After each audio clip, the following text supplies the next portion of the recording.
Welcome to The Wrecking Trade, the radio show that provides a platform for a deeper understanding of issues affecting men in the Cayman Islands. Join us as we explore the low enrollment of men and boys in college classrooms, the absence of men in the church, and the absence of fathers in the home. Join the conversation as we help men find their place in the modern world.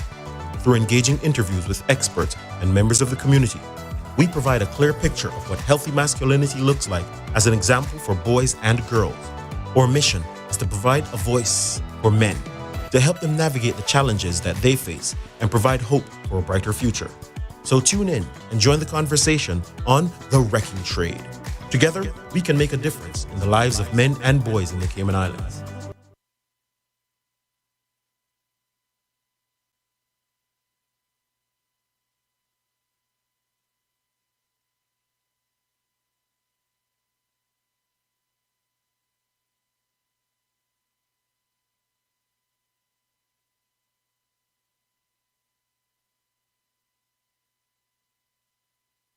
Welcome to The Wrecking Trade, the radio show that provides a platform for a deeper understanding of issues affecting men in the Cayman Islands. Join us as we explore the low enrollment of men and boys in college classrooms, the absence of men in the church, and the absence of fathers in the home. Join the conversation as we help men find their place in the modern world. Through engaging interviews with experts and members of the community, we provide a clear picture of what healthy masculinity looks like as an example for boys and girls. Our mission is to provide a voice for men, to help them navigate the challenges that they face and provide hope for a brighter future. So tune in and join the conversation on The Wrecking Trade. Together, we can make a difference in the lives of men and boys in the Cayman Islands.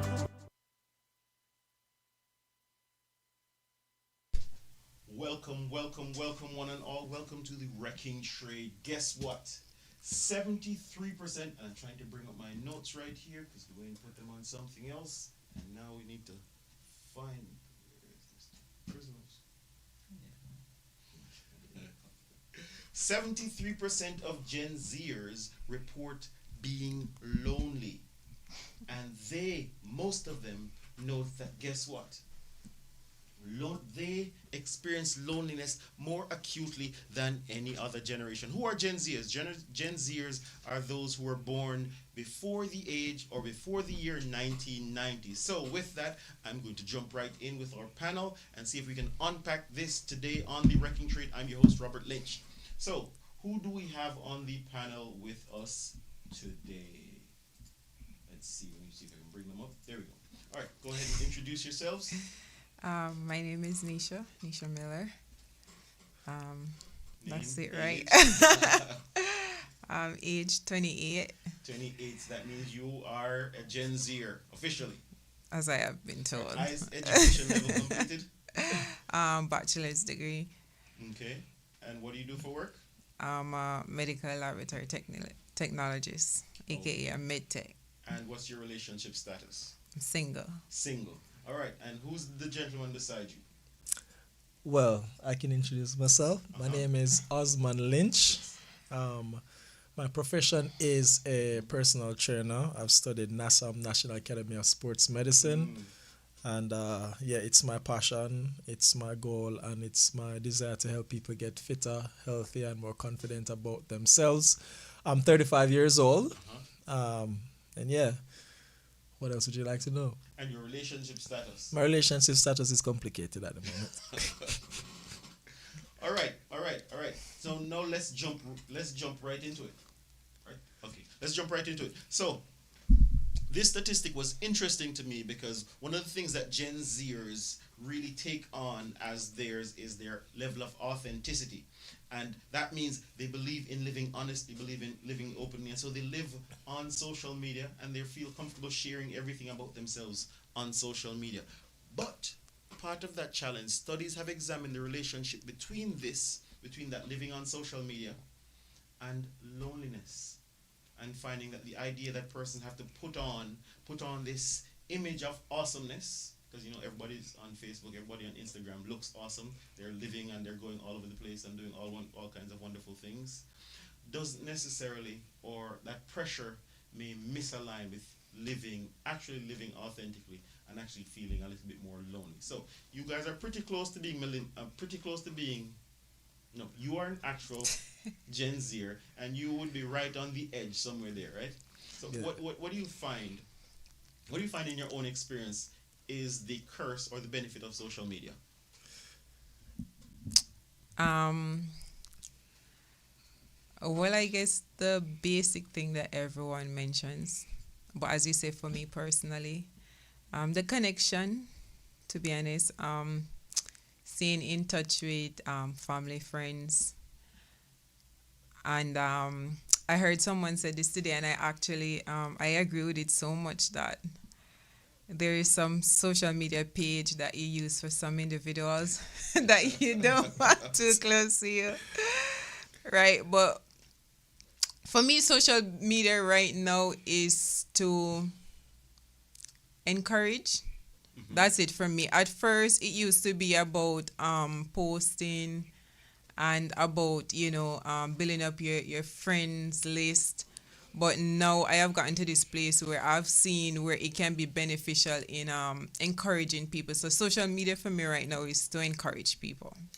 Okay, us. Yeah, social media, my experience has been a up and a down experience. As you said, social media can be both negative and positive. And for me, recently, I've been kind of like experiencing the negative of what social media is. And in what way do I experience that? I find that it causes me to waste a lot of time. It causes me to not have communication like with people within my circle, immediate circle. You find yourself on your phone all the time. You find yourself searching for things, looking at other people's life and comparing yourself to others. And then sometimes it just causes you to drift away from, as you said, your authentic self. But on the other hand of that, social media can be a powerful tool, especially for me as an entrepreneur trying to build my business. Try to promote that you can use it for that, for business wise, to encourage people. It can be turned on the other side of the coin for the positive sense, but it is very, very it is highly possible that if you don't pay attention, you get lost into its distractions. Yes. It's distractions from what your true purpose should be as an authentic self, and remind myself that I should be using this more for business and not for entertainment and distraction. Fair enough, fair enough. And it's kind of hard to separate from the distractions. And part of the social media curse, and I'm going to throw this out to you, Nisha, is the idea that now that we can see the entire world, the world has become a global village. Now we compare ourselves to the world, and also we compare the partners we choose to the world. So maybe once upon a time you lived in a small town community, you'd pick the best person in that community. But now, since you're looking at everybody all over the world, now that person who you would marry now needs to be compared to the other people in the rest of the world. They need to be millionaires. They need to be traveling all over to all of these different places. Do you find that? Do you find that maybe not with yourself, but with other persons your age, this is a challenge, or I'm just making things up? Like what they see on social media. Yes. So all the persons now who want to date you or you think about dating, you have to measure up. You need to make $1 million like all the guys on social media. You need to have a Bugatti. You need to be wearing a Rolex. Um, for me, no. I'm happy that while I'm on social media, I am level-headed, and I know the reality of things, right? Because I post too, and I can post tomorrow morning while lying in my bed a picture of me on the beach while I'm in bed. So for me, no, I don't compare. Most I would do is take motivation, seeing especially people my age doing big stuff, it can inspire me if I allow it to also aim to do big stuff. But I totally agree that, people really do look on what they see on social media and then compare themselves to it. And I've seen it before, and it usually doesn't end in anything good because the comparison is never necessarily to say, okay, how can I improve myself based on what I'm seeing? the comparison usually is, okay, if they have that, why do they have that, and why are they in that position, yet I am just here. So it's rather than allowing what they're seeing others doing or what others are portraying to encourage them or motivate them, what you find most time is people are tearing themselves down, right? Like, or they're tearing other people down, right? This whole fat shaming thing. Like, when you was in high school and the guy liked you, you didn't like him back, but now look at her kind of stuff, right? So just like what Osman said earlier, it can be used for good. And let's be honest, it doesn't take social media for people to compare themselves to others. I could be walking to work and seeing somebody I know rolling with a certain car, and I think it's a part of human nature, right? And it offers its positive and negative as well. Fair enough. And because the thought here is, we know things can be used for good or evil. Things happen that way. The idea is whether or not social media makes it easier for people to just make that comparison. So here's the idea. Do you find relationships to be starting relationships, keeping relationships going, making those things happen? Do you find them to be easier, harder, or just the same now that we have social media as before? I think relationships have become a little bit more challenging because they're so exposed to so many options that they may see. And as you talk about earlier, comparison with other relationships or how people look or what society sets up as a standard of what an ideal good-looking person is or what an ideal relationship should be.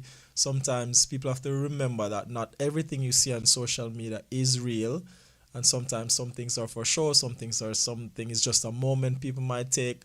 But I think, as you said earlier, Robert, is that way back people didn't have the access to see so much more, and at the tip of our fingers now we sometimes have so many options that it causes us to don't know how to choose, who to choose, what to choose. And then sometimes when we choose somebody, if we are caught up in social media and having this comparison to it, then the person we start looking at them different because this one do that one do that. So it can affect individuals different. And as it said, you have to have a grounded mind or a grounded position that these things do not influence your life and the choices that you make, but they definitely have the power to cause some effect. And relationships sometimes are really shaken by the social media. It can be shaken and it can also be built, because on social media you can look at positive stuff that reinforces a good relationship, how to build a good relationship, what it takes to have a good partner. So it can be used in either way. But as I said, most of the times for a lot of people, it becomes a distraction and it leads into subconsciously influencing our behavior in different ways that can either make a relationship better, can make it worse, or it can go in between. It's all left up to the individual and the way they process the information that they're seeing. So it can work in any way. Fair enough. I saw you shaking your head and I saw you smiling, Nisha. No, I was just really thinking about what Osman saying, and he makes some good point. I mean, I feel like it is true that we have social media, and with social media we have so much just with the click of a button. Like if I open my phone right now and just scroll for 2 minutes, there is just so much that I'm seeing. And let's be honest, I feel like everything has the possibility of affecting us as human beings, affecting our relationships, affecting our decisions, affecting, even the tasks that we complete our task on a daily basis. But I guess that you're emphasizing, relationships. And it is true that it does have an impact. We like to compare. Yes. Osman works out. And guys who work out, for whatever reason, they tend to not like to keep their shirts on in pictures. I work hard for and this. imagine, you have your partner. They don't have a six-pack, right? And if you're not smart, you think that six pack is all there is to life, right? But you really have to look beyond that. But it is true. We just have to be grounded, Robert, to be honest. But does it affect stuff and influence us? It does. I heard you say that, and interestingly enough, in the midst of you saying that, I heard an extra piece, right? Guys who they work out, they have a tendency to not being able to keep their shirts on. But I also heard in the middle of that, you may have a guy who doesn't have a six pack, right? And you love him and you care about him, but that doesn't stop you from finding the guy with the six pack appealing. I mean, you can't. I feel like you can acknowledge that someone looks good without it going any further than that. Absolutely, absolutely. And what we're talking about here is the psychologist, and not necessarily going out and doing something. And especially with social media now, if you have a lot more guys on social media who have the six packs, then you're comparing your one guy against a lot more people. So once upon a time, if we're in the community, maybe only Osman had a six pack. So okay, that's just him. But then when you're looking at social media, you see John has a six pack, Joe has a six pack, everybody has a six pack. It may beg the question, so Tommy, why you don't have a six pack? And may cause a little bit of friction in the relationship. Since everybody on social media has a six pack, it must be easy to have, right? So why can't you have a six pack? And so here, that's why we're trying to unpack what is the actual influence of social media here, because it's impacting us psychologically. I want to turn gears a little bit and ask the question, because you mentioned it. How do you stay your authentic self? How do you stay grounded despite everything that is going on around? Go on. To be an authentic self, you have to first know it. Because if you don't know it, you can't be it. You know what I mean? And I found out for me, authenticity, how I found my authenticity is sometimes being quiet, sometimes having experiences and see how I respond, and just having that internal experience, not looking at what's happening outside of me, but understanding what's going on in my mind, understand what's going on in my emotion, understand what triggers me, what are my actions and stuff like that. And then from there, once I understand my authentic self, the next challenge is then to be true to that authentic self, you know what I mean? And it takes consciousness to not be derailed from it as we talk about social media. Because being authentic can sometimes make you feel lonely. Yes. It sets you apart, you look different and whatever it is. And if social media becomes such a strong influence based on what society expects or what you're supposed to be, it can allow you to drift away from that authenticity to be what the world is expecting you to be. So first, to be authentic, you have to understand yourself. And social media is not going to help you to do that. It's going to require you having time to yourself. And as I said, just going through some experiences. And this takes consciousness to do it. Because with subconscious, you can do stuff and miss that we're responding this way until we sit down and think, oh, why did I do that? What did that happen? You know what I mean? So for me, it takes me being conscious, being quiet, to really learn, listen to my voice, understand my emotions, my triggers and everything. Because every day we're being shown who we are. Every day we have the experience to bring out that authentic person, but we sometimes don't pay attention to it until sometimes some big stuff happen, which really allows you to take a seat and look back, you know what I mean? So authenticity comes first from identify who that authentic person is. Yeah. Awesome. Nisha? Can you repeat the question? Despite social media and everything that is going on and all the distractions of social media, how do you maintain authenticity? How do you maintain you as who you see yourself as? It started with me limiting my social media use. And that is not me trying to run away from it.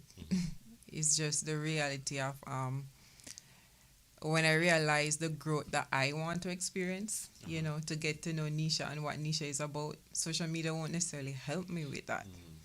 Right? So the first thing I usually start with is reducing my time on social methe and that reduction of time amazingly helps me to not get all those social media influence, because I am not on it as much.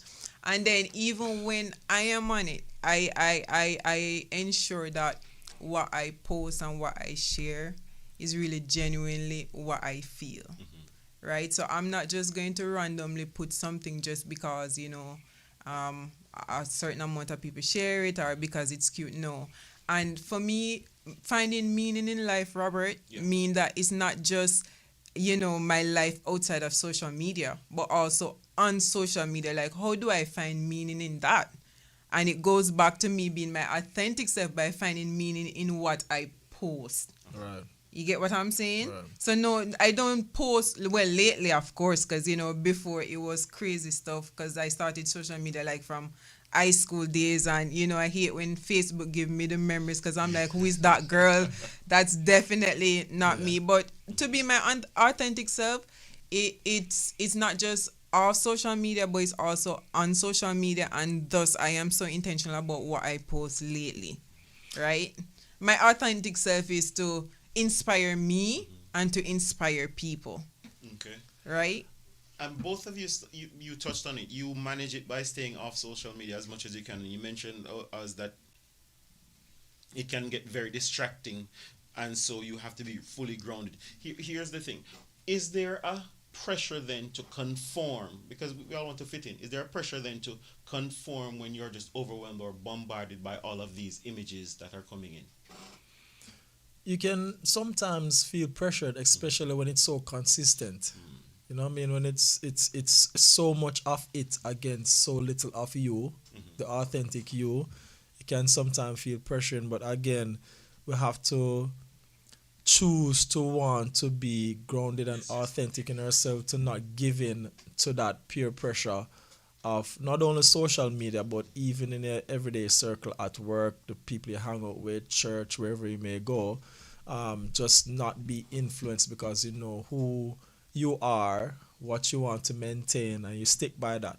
For me personally, one of the biggest things that reinforces my authentic self, spiritually, mentally, and physically, is being in nature a lot. Spending a lot of quiet time in nature, putting the phone away, put it in an airplane mode when I'm in the house and stuff like that, just to regulate my spiritual energy. And I find that when I step out into the workplace or around my friends, I find it I'm recharged to take on the opposite ideas of what I believe in, because I've given myself that time, that loneliness, that away from social media, that time in nature and stuff like that. So it can be pressuring, but no matter how great the pressure is, you got the strength to stand against it, I believe. I guess my question to your question is pressure to conform to what? Great question, right? And that's what we're looking at here. Pressure to conform to what? The idea is, if you see a lot of people around you, say wearing blue jackets, we all want to fit in. Is it an easiest place to walk around in a red jacket when you are the standout one? Or do we all just try to go, hey, maybe I should buy a blue jacket because red jackets are, something's wrong with it since everyone is not wearing one. I understand your example, but I wish you would have given like one that actually relates to social media. So you will see more people wearing blue jackets on social media. Or Robert. so I guess said plainly, Is right? it because you're wearing a blue jacket? I'm wearing a blue jacket, exactly. So did I just conform because We're everyone wrong. is doing it?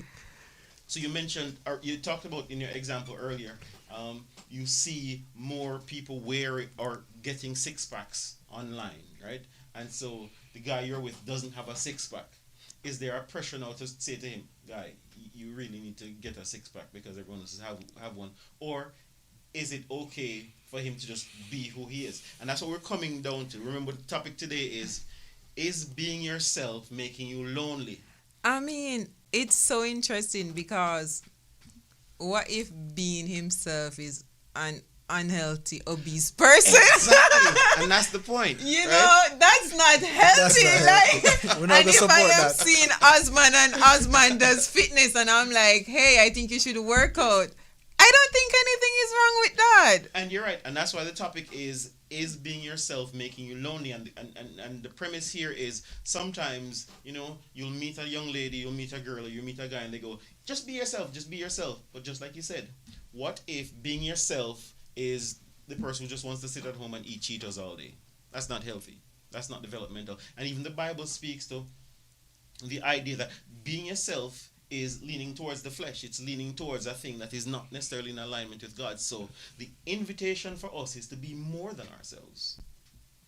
How do we do that? How do you stand out in a world of persons who are okay with being mediocre and average, how do you find the comfort, or if not the comfort, how do you find the confidence to stand out? The more you be yourself, Uh-huh. the more confident you become. And and when you talk about being Wait, yourself, about the fact, I'm gonna hold you right there, right? Because who would you say? Would you say that who you are now is you just being yourself, or is it something that you had to work hard at developing? I was myself in my mind and it reflected on the body shortly after. Shortly after, but you Yeah. had to get there. Yes. Right? So I think self is not so much physical, but it's the mind. Mhm. Is the mind. Mm, We look at the outward appearance and judge that to be self. Whether Yes. you're fat, slim, six pack, tall or short, that's not self. yes. But It's Go- go ahead. on, go on. doesn't what's in the mind reflects on the outward? There's always, that's true, but there's always two voices in your head. Yes. Two selves. Two selves. And always the better self is always telling you to do what is best for you and healthy, whether it's you work out, whether it's studying to become better at your education or what. And then there's the other self saying, me chill, me go kill some time and me just go be lazy. And what That's I would say, and I could be corrected, No, that no, so the hold right true there. self is the one that wants to improve your existence that you are now. You're gonna always Why? have Because that. it's the better option. What if the true self is to relax and eat Cheetos all day? That's so how do you decide? Like, And that's the thing, because We one go of back those- to God. one What second, God one want second. for we?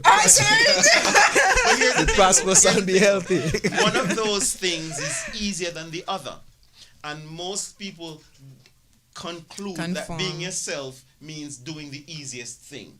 No. Because if you're uncomfortable, then it must be something wrong. If you're not happy, then something may be wrong, and so we might just move towards being comfortable. So, doing 100 push-ups, doing 100 sit-ups, getting up and exercising, that's gonna be hard. That's going to hurt. It's a lot easier to eat a tub of ice cream. So I may be inclined to think that being myself, or said another way, when I'm being myself, I'm most comfortable. You don't love yourself if you're doing them things. And that's what we're saying. You Is can't- being yourself keeping you lonely? Is being yourself keeping you in that space where you are complacent? Is being yourself keeping you in that place where, you know what? You are not satisfied. And that's why we started off with the statistics that said 73% of Gen Zers are reporting being lonely. When people are trying to do all of these things where they're not necessarily committing to things, doing hard things, developing, striving, reaching, working, then Life has become too easy for this generation. life has become too easy. but that's what Robert is saying. Life has become easy, Uh-huh. and they're saying they're being themselves. Yes. So what does being themselves really mean to this generation then? Is it That's just it, doing that's the- whatever yeah. you please?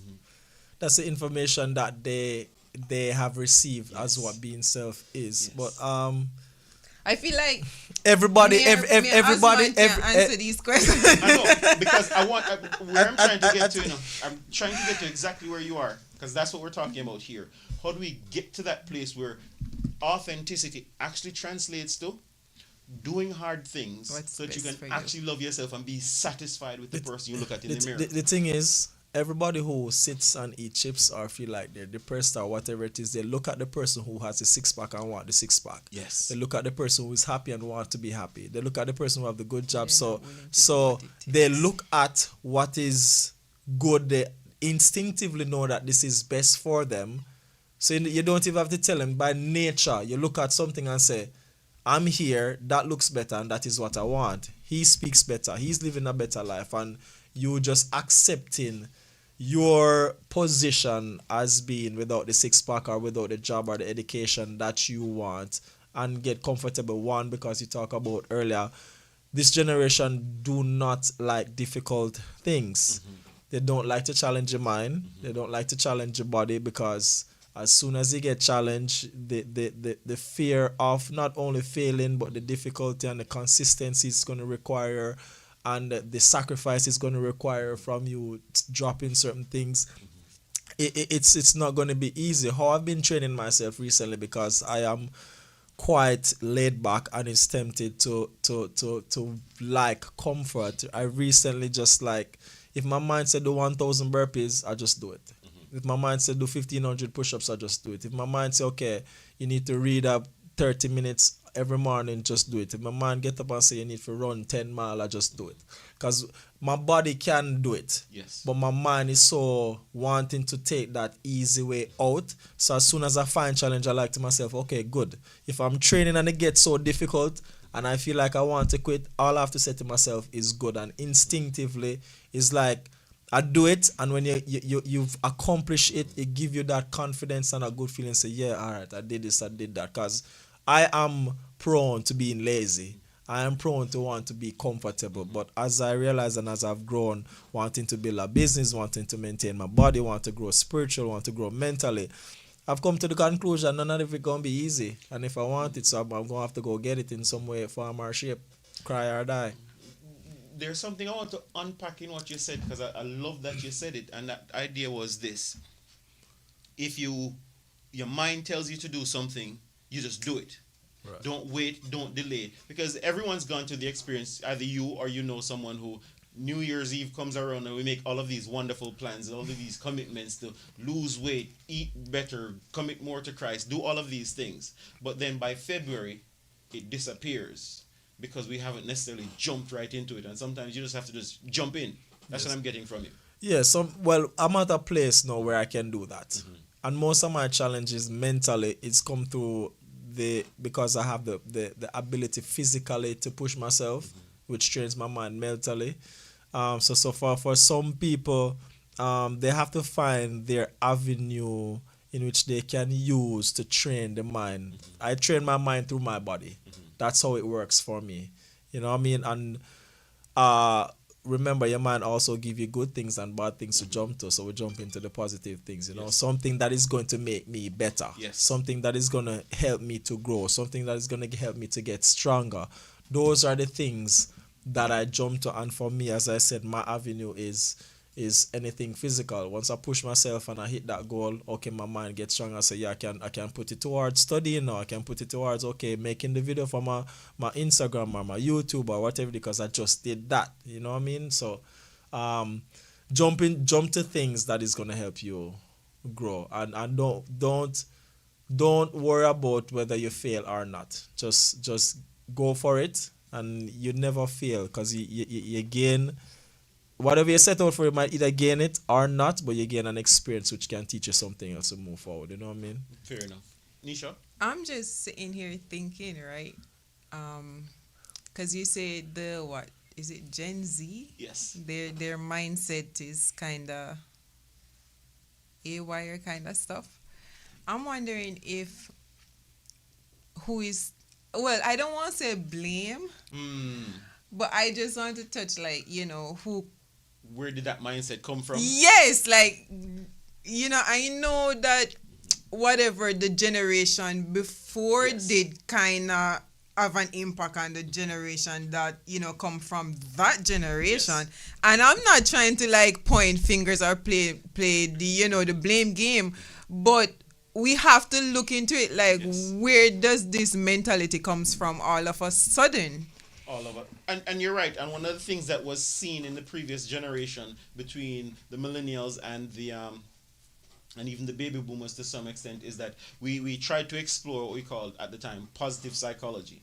And so one of the things that would have happened is, even in sports, you'd have come across a particular time in history where what we did was everybody who participated in a sport, we gave them a participation trophy. Right? So everyone was a winner. And so what would have translated to younger minds is that, hey, you don't necessarily have to work hard to be a winner. And if you don't get a trophy, then that means there's something wrong with the trophy, not that you need to work. And so part of the fallout from that is that persons are less likely to try if they're not guaranteed to win. So you try to do something, you try to do a couple of push-ups, or you try to learn a new skill. And because you didn't get it right away, then you might go, well, maybe this is not for me, as opposed to going, I can do this, and I'll fail 1,000 times, but I'll get it 1,001. I think it's deep. You know, it's like Yeah. all of this came from systematically Yeah. through the system, like school, social media, even the very food that we eat. It affects how we actually think, feel, process information. So it's just as technology increases, people become more lazy Yes. and more comfortable and more back in the days or way back like Robert years. In the before times. What time? Rock ages. Y'all never have the well, no, you Robert. We never No, had no, the really. access to what we have access to now. Everything had to be worked for. Yes. Food we have to eat, have it such accessible and in such amount, and we have so many different type of foods, and they're not really foods but they're poisons and all of that. We have access on the technology side of things. It's like it just creeps in as technology increases, and obviously information is being passed on through schools. Once a kid is in school, they're getting fed certain information. They come out and it change, and it just keep rolling little by little. New information, new thing is being injected into every generation. So they slowly downgrade unless you become conscious and see what's happening. The system gonna fix you. I don't want to say that it continually downgrade, because I think for every generation there's the pros and cons, there's the positive and the negatives to it. And it's not just social media that is allowing people to become so conform or so lousy, or I think it's just the whole technology, right? So you can't just link it to social media, because having this improvement in technology, we're seeing these big improvement in many areas that was never seen in previous generation. Right, you're talking about developments like that blows your mind, the things that we're able to do today, which is a positive. Yes. You're talking about people who are living longer because of technology. Because back then, if something is wrong with your heart, you have a blockage, a heart attack, you're dead. But now, thanks to technology, you find that you can have an open heart surgery and live like 10 more years. Right? So that's why I'm saying I don't want to say it just keep getting, stuff are getting worse, because there's so much good. The reality is that what we have to now ask ourselves is, how do we help this generation? Right? Maybe we were hardworking, our generation are, well, Robert Sam. Yeah, because at the end of the day, Robert, you say I am Gen Z. Yes. But I don't really identify as Gen Z, and I think it's because I was raised by, really older generation. So the way they do stuff, they instill that in me. Okay. Right? And that's what I am saying, like, the previous generation has a part to play. If there's Absolutely. a problem, then they contributed to the problem as well. Absolutely. You get what I'm saying? So I don't think it's just social media or just conformity. I feel like this generation has so much that they're trying to deal with and trying to understand. And like I keep saying for us.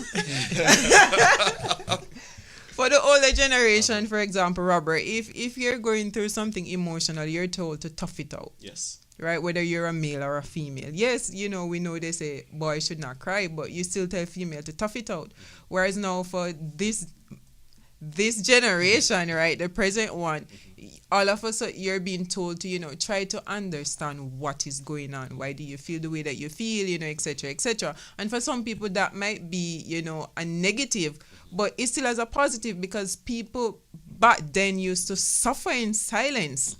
You get what I'm saying? Whereas now you kind of have the opportunity to really think about what has happened, dive down to the root of the problem. So I just think that with every development, with every advancement, including social media, you will always going to see the pros and cons. So what we have to now ask ourselves is, what can we do to help the cons that we see, I guess, So and not so good stuff? You're pitching the two ideas. One, tough it out, versus lean into your feelings, and the idea here is to figure out, how do we find the balance? because there's value in toughing it out. There's value in learning how to do hard things so that you don't give up every time something gets hard. And then there's also value in understanding what is going on inside so that you can be your most authentic self. And the idea is, how do we strike the balance? How do we find that balance space where you realize, you're kind of being in your feelings too much. You need to tough it out. And on the other side where you go, those are good feelings. You need to maybe explore that a little bit more. How do you manage that, OJ? Well, first of all, I want to say that I'm in 100% agreement with you on what you said. I wasn't against it. You talk about the pros, I looked at the cons. So we're both on the same page with that. As it relates to how to manage your emotions, I think it is very important, to understand that emotions is a part of our existence. They do come, and what we need to also understand that emotion can cause specific response. I have to be very careful that parents, especially when training their kids, because they have to be taught by us emotional intelligence. There's a time and a place for everything. There's a time to war. There's a time for peace. There's a time for everything. You have all the emotions, you know what I mean? And we have to, as men and as women, have an idea, and it goes back to our parents, our examples around us of how to deal with situations as they come. You can look at the situation and say, okay, this situation requires you and allows you. As a man, sometimes we can go lock off and drop 2 tears and then go back to battle. Or sometimes we just have to okay, this is what the situation is. It is tough, it is hard, it's causing this emotional feeling and response, but I just need to strong up and just get it done. So there's time and a place. I think it's just education, just proper guidance, which can help us. For me and my son, sometimes I have 2 boys, and I try to allow or teach them emotional intelligence for the situations that they go through at school or at home, that sometimes this situation, you don't need to cry for it. You know what I mean? It hurts, it's painful or whatever it is, but it's not a crying situation. Whereas there's another situation where I can say, son, I know you're hurt, and this is what's happening. If you feel like you need to take some time and space and cry, it's fine. But right now, this situation, you need to just, brush it off, get back up. Sometimes life is tough, and your emotions can cause us to go into that comfortable position, as we talked about earlier, and the comfortable place that we go into is not going to let us grow. So sometimes you just have to manage your emotions and do the hard things, stay disciplined, stay focused, get it done. And where there's some other times when you're in a different context with your partner, or a serious situation of losing a loved one, it might cause a little bit of that. But life have to carry on. Sometimes we gotta be tough, you know what I mean? And I'm for sure then. Tough love. Tough it out, right? Tough it out. And so far, we've been talking in general for the most part, talking about how we explore these things in terms of work, in terms of parent-child, and in terms of even how we interact socially. How does this translate into our relationships? I mean, we don't learn how to tough things out because, hey, we don't do hard things. I mean, relationship is not one of the easiest things in the world. Relationship is a school. The man who said his relationship status is complicated. School is complicated, right? It's always present lessons for you to learn. Hopefully not too late, right?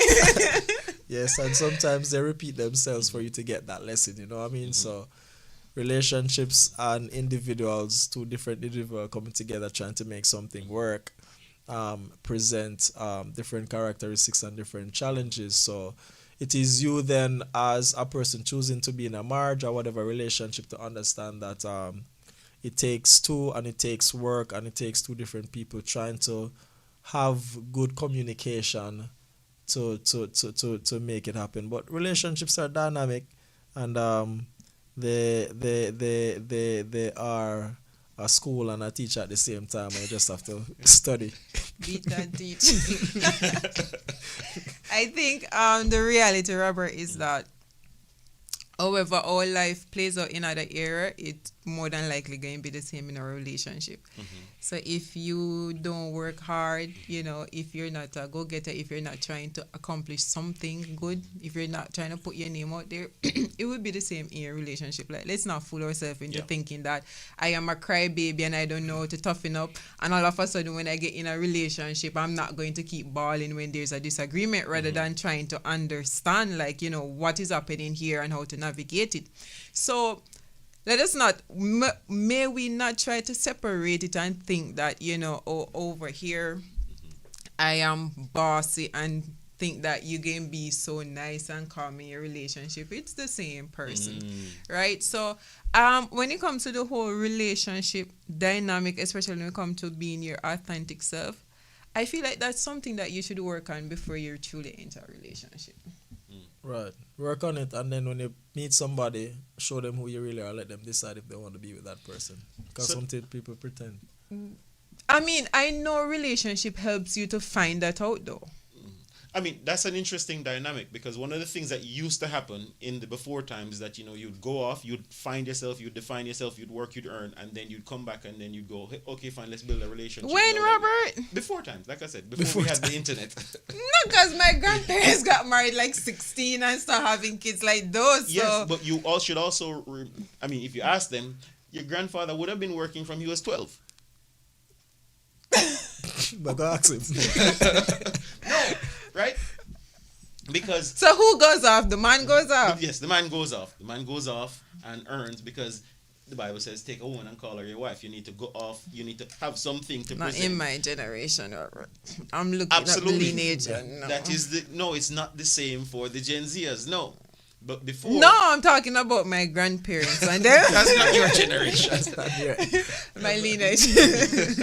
Because That's not what you see. one of the things that would have happened again in the before times is something called a dowry. In order to make, when you're getting married, you had to present something to the family.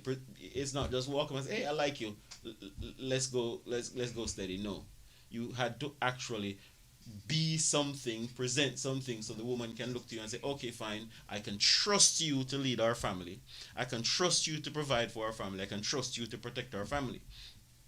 But now in the social media generation, part of what is happening with the Gen Zers is that we're actually leaning away from relationships and leaning more into hookup culture. And hookup culture is, let's just be instant, let's just be quick, and let's just call that a day. Friends with benefits. So persons are not necessarily investing in commitment. And again, because we didn't learn how to do hard things, we didn't learn how to make long-term commitments. Planting a seed, we're coming from an agrarian society. Planting a seed meant you put it in a hole, and then yes, we'll do that. It means you have to dig the hole first. You have to dig the hole, put the seed in the hole, and then look and see nothing and trust that something is growing. For a seed to germinate, it has to be going on under the ground, and then after a while it pushes and you have out. to water it and take care And of it. while you're seeing nothing, you have to water it and make sure that you're treating the soil in a way that facilitates it coming out and coming to fruition, right? So now on social media, guess what? Again, in the before times, I didn't have cell phones. So someone had to call you at home. When you got home, that's what you would get. You'd leave a message, right? You'd leave a message, and then when you left the message, you got home, you checked the message, and then maybe tomorrow you'd return the person's call. Now, imagine yourself, you just send a message on WhatsApp, and if you don't see 2 ticks, you start to wonder what's going on. Or if it goes blue and there's no response within a couple seconds, you're like... You start to look at people sideways because you didn't get Yeah. that instant reward. The same thing, we have microwaves now. Once upon a time, you used to sit down and cook some food. Food used to take a while to cook. Now you don't want instant food, or, you Uber some food. All of these things are happening so instantly that the reward or the benefits of being able to wait for something, to be able to watch something grow, to be able to watch something develop, is a little bit harder to maintain. So coming back to you, Osman, I imagine getting a six-pack is not something you just show up at the gym and go, hey, where do I sign up and get my six-pack? Fosters. In the six-pack aisle, right? But it's something that you have to work hard at. It's something that you have to invest energy and pain. Right. And make it work. And how do you, and I'm asking both of you here, how do you find the courage to do hard things? And I'll start off with, what's the hardest thing that you've ever had to do? And then how do you find the courage to do that in this generation? Well, to really do it, you have to really want it bad. Mm. You know what I mean? Like, to really get something that you really want. Mm-hmm. And as I say, for me, personally speaking, for myself, one, you have to really want it bad. And two, you have to understand that nothing really comes easy. Once you understand those 2 points, it then kind of like give you the mindset. Okay, you don't look for the instant pop up stuff, Yeah. gratification. You know what I mean? You understand that you have to get up and do the work. You understand that it might come in small pieces and stuff like that. Once you get those two things straight in your mind, I want it so bad that I'll do what it takes to get it, and understand that it's not going to be easy to get it. All of those other things then become pushed to the side. Not that they don't exist, not that they don't pop up, because some days they get tired and wish it could have happened tomorrow. But when the majority of your mind programs that it's going to be challenging, it's going to be tough, it's going to be worth it, I then think for me it then gives me the sustainable behaviors that I need to use to get there. And when things get tough, or like I see, nowadays when I see things get tough, I was like, yes, this is an opportunity. Oh wow! So apply that Nice. from what's the hardest thing that you've ever had to do? You have that mindset. How did you apply it and see it grow? What's the hardest thing you've ever had to do? The hardest thing that I ever, Or one of them. You probably do a lot of hard things. Let me go so you can think Go about it. The hardest thing I've ever had to do was leave here to go to the US, all the way up north in the snow to study to become a medtech. And it was hard, Robert. I'm not even going to lie. I remember my second semester, which was a summer semester, I called my parents telling them I want to come home. I suffered from insomnia, like first time ever. I used to literally had to turn on rain sounds in order to fall asleep. It was brutal, right? But you know, when you ask the question and I reflected on what was the hardest thing, I think I realized what you're trying to get out, which is why was I able or willing to go through all of that to become a medtech? Yes. It's because I desired to become a medtech. I wanted to become a medtech. It was my goal, and nothing would have stopped me from becoming a medtech. Yes. And I guess I can use that in relationship. If you desire a relationship, you will be willing to do whatever it takes and not allow anything to deter you from. But the thing is though, Robert, relationships are not viewed like that. If you want a job, you work hard to get that position. If you want a certain degree, you do. If you want a house, but relationships are not necessarily viewed like that. I'm going to let OJ jump in, because the question that is coming right on the heels of that is why? I have been asking myself that too. Why do we not apply that same energy that we've seen work in other places to our relationships? And I think that's the problem. Us?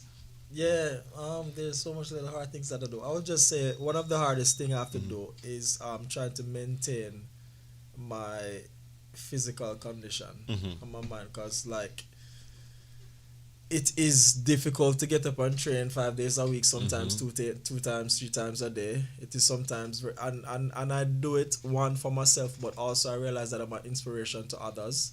Other people look up to me, other people admire what I'm doing, and I'm not doing it to have a boost of ego, but I just want to be an example to something that is healthy, something that is positive. Because when you see me doing my push-ups or you see me lifting the weights, sometimes I turn up when I don't want to do it. There's weeks when I say I just don't want to do it. There's times I look at myself and say, no, they want good spot. They can just sit down and chill right now, but I still have to turn up and get it done anyway, because at the end of the day, I'm doing it for me and doing it for those who are looking up to me as an example and a role model. And what I'm presenting is health, wellness, and fitness. So if I'm selling a product, I gotta look like it. You know what I mean? So there you go. That's one of the hardest right now thing to maintain what I'm doing, but it's gonna be maintained. There's no other option. So, You've already That mean committed to it. That mean it means everything to you then. yeah. Because if you're willing to go above and beyond, and even on days where you feel like just relaxing, you're still like forcing yourself to get up to do it. That obviously means that it means a lot to you. It means a lot, and then when the days come that I want to do it, it's just easy. Like when I get through the hard days, the easy days is like, okay, I can do 3 times today because I feel like doing it. You know what I mean? Yeah. So when you do the hard thing, the things that are easy become like, all right, cool. That's easy for me. Small fish. But I mean, you did the same because you went off, you wanted to study, you wanted to get this degree, and so you braved insomnia, you braved loneliness, you braved going off in the cold and snow and all of these things because that was meaningful to you. So yeah, I guess as we draw to a close, what parting words would you leave with a young lady who may be able to see the same thing that you've seen in terms of, hey, I've seen myself work hard in this area, but for some reason the relationship element is not working out. How can I translate that skill, that benefit, that thing that I've seen into the other aspects of my life?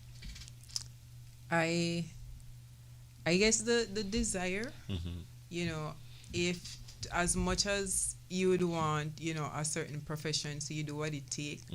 I believe that, you know, she should change her mindset to start viewing relationship like that.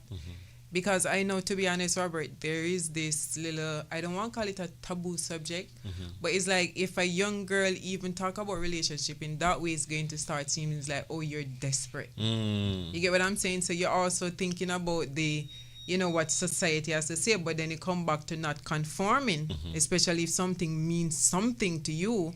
You know, you cannot allow what people are saying to deter you from what it is that the desired outcome that you have.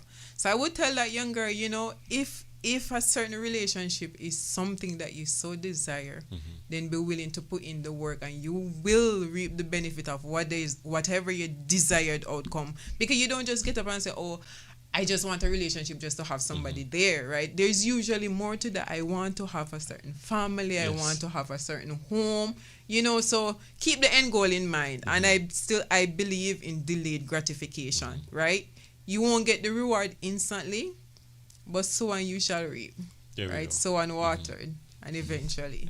And this is the building block of our society. If we don't have healthy families, if we don't have those healthy situations, then how can we have a healthy society? And it starts with a healthy individual. And it starts with a healthy individual. And with that, OJ, how can you help us to be healthy individuals? Well, I can just plug in parting words here. And then, yes.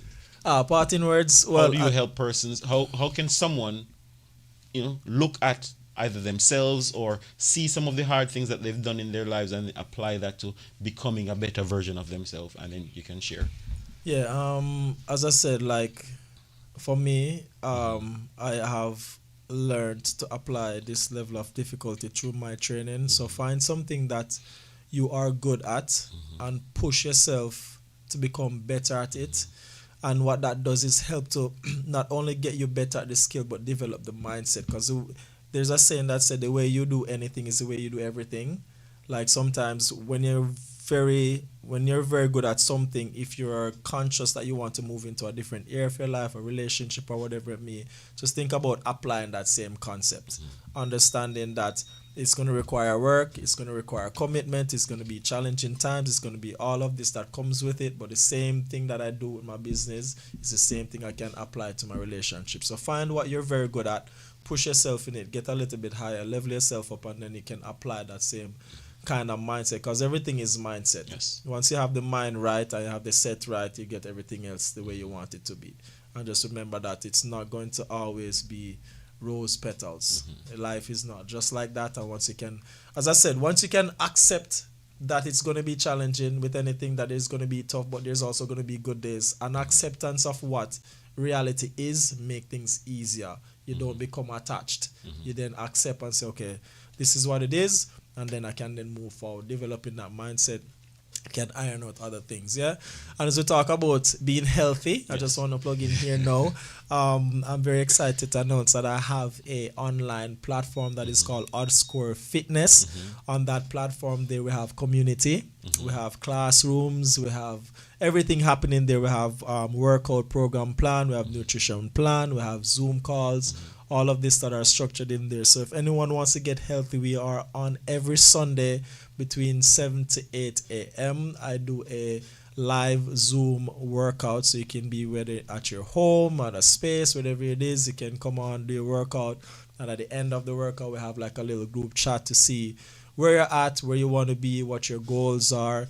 And it's going to involve other people. Like I'm going to have nutritionists joining on to the platform to have general discussions with us. I'm going to have a massage therapist come on to talk about recovery. I'm going to have a sleep consultant. So it's going to be a community that is geared towards becoming a better you through health. So Oscore Fitness, live and happy and fun, and looking forward to sharing the link out so that everybody can join in. All right, so certainly we'll drop the link for them. But how can someone reach out to you? They've listened to you share, and they go, "Hey, I want to be able to fit in my shirt like that, or I want to be able to have the six pack so Nisha can." Well, you can you can get my number 525-8622-1345 before that.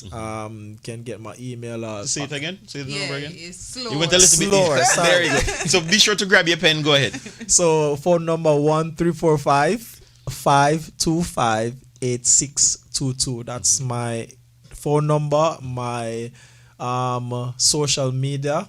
Instagram is Oscore Fitness.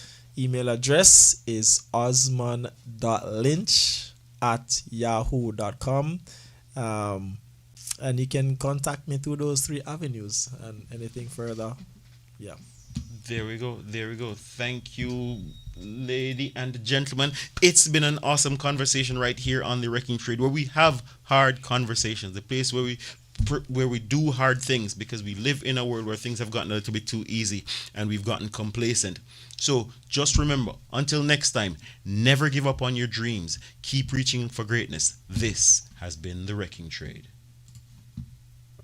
Welcome to The Wrecking Trade, the radio show that provides a platform for a deeper understanding of issues affecting men in the Cayman Islands. Join us as we explore the low enrollment of men and boys in college classrooms, the absence of men in the church, and the absence of fathers in the home.